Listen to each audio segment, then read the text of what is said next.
You know, there's a lot of scenes in this film that I felt like I had to definitely get right, but the scene that I remember the most was the scene in the second story, you know, when the sexuality that's bubbling beneath the surface rises to the surface for the first time between the character Kevin and Chiron. So I wanted to make sure that the scene came across authentic and true, partly because I was taking, you know, Terrell's life story, Terrell's words, and that was the scene where I felt like, you know, I had to really make sure I captured and carried Terrell's voice. One of the conceits with the film, you know, is that we cast 3 different actors to play the same role. We weren't necessarily trying to find these 3 actors who looked alike.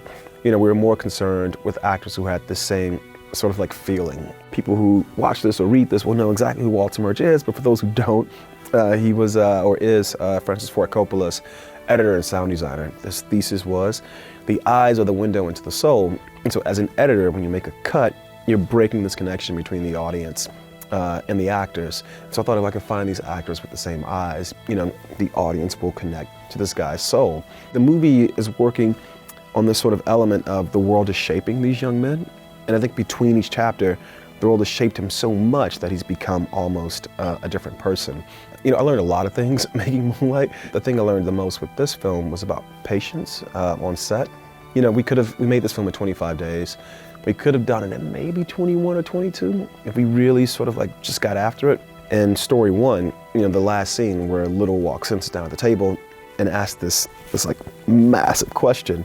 And I've got Alex Hibbert, who's never acted before, Janelle Monáe, who's never acted before, opposite Mahershala, you know, who's very trained and skilled. It took a while for the scene to get the life that I think it has in the finished film. And the only way to accomplish that was to have patience and just like let the camera sit, you know, let the actors sit.